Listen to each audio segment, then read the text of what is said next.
నమస్తే సార్. నమస్తే. సార్ కంటి చూపు బలహీనపడింది అన్నప్పుడు అంటే ఐసైట్ వచ్చింది అని చెప్పేసి నిర్ధారిస్తూ ఉంటారు. ఇది ఏమైనా లక్షణాలతోటి మనకు కనిపిస్తుంది అంటారా మొదటిగా స్టార్టింగ్ నుంచి? కనిపిస్తుందమ్మా. సో కళ్ళు మసకబారిపోవడము, హ్మ్. కొంతమందికి దూరం ఉన్నటువంటి సీన్స్ కనిపించవు సరిగ్గా, హ్మ్. కొంతమందికి దగ్గర సీన్స్ కనిపించేటువంటి పరిస్థితి ఏర్పడుతుంది. అదేవిధంగా తలనొప్పి వచ్చేటువంటి పరిస్థితి ఏర్పడుతుంది. తర్వాత తలలో సార్ట్ ఆఫ్ డిస్కంఫర్ట్, ఇన్కన్వీనియంట్ ఉండేటువంటి పరిస్థితి ఏర్పడుతుంది. ఈ విధంగా కొన్ని లక్షణాలు మాత్రమే ఉంటాయమ్మా సైట్ ప్రాబ్లం వచ్చినటువంటి వాళ్ళలో సర్వసాధారణంగా. ఓకే. దాన్ని కరెక్ట్ చేసుకోవాలి అని అంటే మన వంటింటిలో ఏమన్నా వైద్యానికి సంబంధించిన పదార్థాలు ఉన్నాయా? ఉన్నాయమ్మా.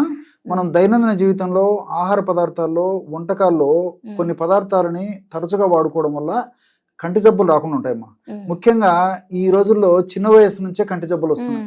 ఉదాహరణకి మీరు స్కూల్ గోయింగ్ చిల్డ్రన్స్ గమనించండి అమ్మా.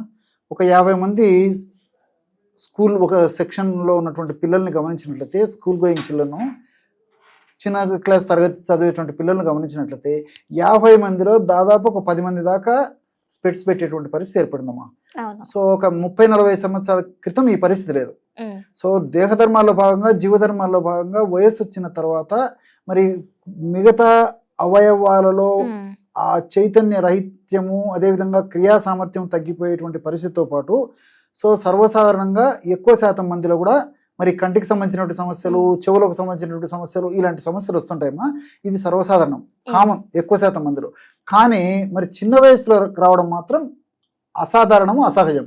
అది మనం చేతులారా చేసుకోవడం. ఎగ్జాక్ట్లీ మా తల్లిదండ్రులకు అవగాహన లోపం చేత, ఆరోగ్య స్పృహ లేకపోవడం చేత పిల్లల్ని అతి గారాభంగా వాళ్లకు ఉపయోగపడినటువంటి ఏమాత్రము దేహానికి మంచి చేయనటువంటి fast foods, junk foods, bakery foods, ice creams, cool drinks ఇలాంటి విపరీతంగా వాడడం, ఇలాంటి అనేక రకాల కారణాల చేతనే మరి చిన్న వయస్సు నుంచే ఈ యొక్క సమస్య వస్తుంటుంది.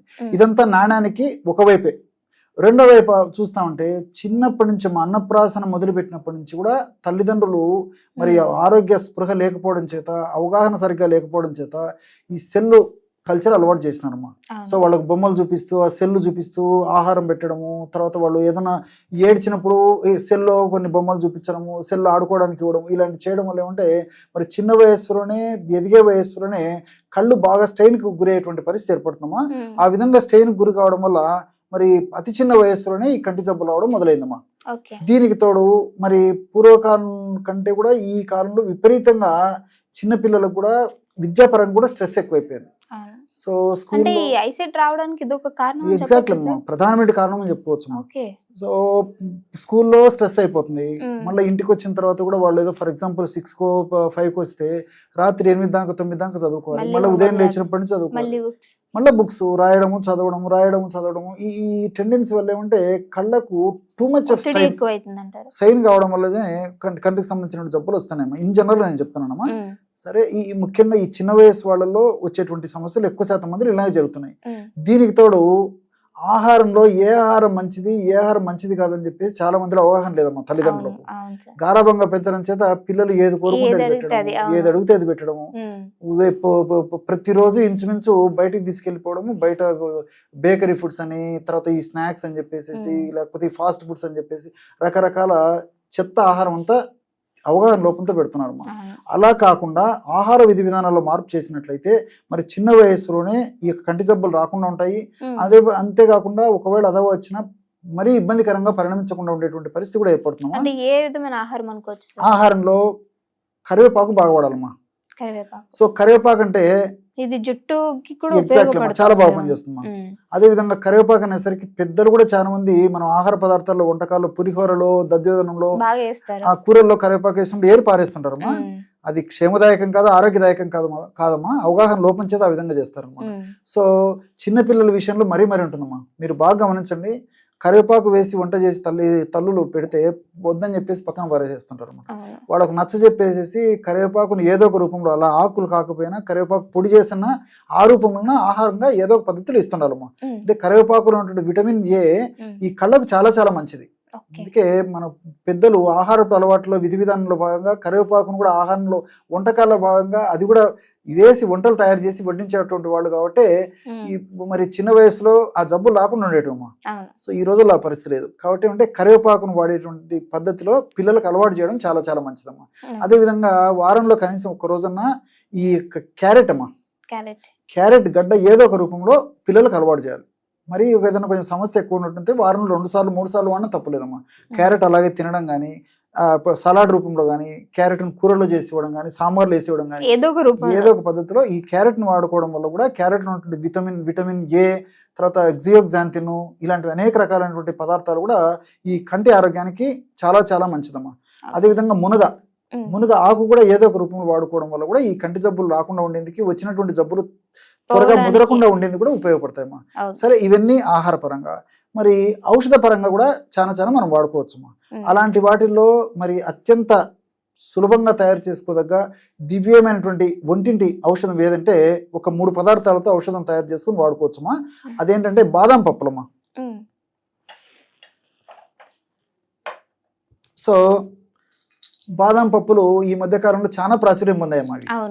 సో ఇంచుమించు అందరిళ్లలో ఈ బాదం పప్పులు, డ్రై నట్స్, డ్రై ఫ్రూట్స్ ఇవన్నీ ప్రకృతి సిద్ధంగా సహజసిద్ధంగా దొరికేటువంటి ఎక్కువ వాడుతున్నారు కాబట్టి ఈ బాదం పప్పులు కూడా చాలా ప్రాచుర్యం పొందాయి. బాదం పప్పుల వల్ల ఈ యొక్క రక్తనాళాలకు మంచిది, గుండె జబ్బులకు మంచిది. అదేవిధంగా ఏదైనా కొంచెం ఈ మెదడుకు సంబంధించినటువంటి జబ్బులు రాకుండా ఉండేందుకు బాదం పప్పు ఉపయోగపడుతుంది. నర్వస్ వీక్నెస్ ను బాదం పప్పు తగ్గిస్తుంది. తర్వాత మోకాళ్ళ నొప్పులను బాదం పప్పు తగ్గిస్తుంది. తర్వాత ఈ చర్మానికి సంబంధించిన జబ్బులున్న బాదం పప్పు తగ్గిస్తుంది. ఇలా చాలా చాలా ఉన్నాయమ్మా దీనికి సంబంధించి. Exactly one for many. So ఈ బాదం పప్పును కాస్త నెయ్యి వేసేసి వేయించేసేయాలమ్మా. వేయించేసేసి ఒక 100 గ్రాములు చూర్ణం చేసుకొని ఆ బాదం పప్పు పొడి 100 గ్రాములు తీసుకోవాలి. అదేవిధంగా సోంపు గింజలు కూడా కాస్త వేయించేసేసి చూర్ణంలాగా తయారు చేసుకుని ఒక 100 గ్రాములు అది తీసుకోవాలమ్మా. పటిక బెల్లం పొడి, దాన్ని నవ్వుబోతు, కలకొండ, మిశ్రి అనేటువంటి పేర్లతో పిలుస్తుంటారు. సో ఆ పొడి కూడా 100 గ్రాములు తీసుకోవాలి. అంటే సమానంగా. ఫర్ ఎగ్జాంపుల్ బాదం పప్పు పొడి 50 గ్రాములు తీసుకున్నట్లయితే సోంపు గింజల పొడి కూడా 50 గ్రాములు తీసుకోవాలి. పటిక బెల్లం పొడి కూడా 50 గ్రాములు తీసుకోవాలి. అట్లా ఎంతైనా తీసుకోండమ్మా. 3 సమానంగా తీసుకోవాలి.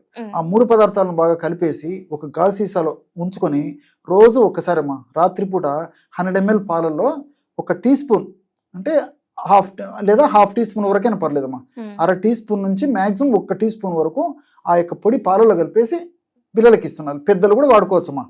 పిల్లల గురించి నేను స్ట్రెస్ చేస్తున్నాను. 30 సంవత్సరాలు, 40 సంవత్సరాలు, 50 సంవత్సరాలు దాటినటువంటి వాళ్ళు కూడా ఈ యొక్క ఔషధాన్ని వాడుకోవచ్చు. ఈ యొక్క ఔషధం వల్ల మల్టిపుల్ బెనిఫిట్స్ ఉంటాయమ్మా.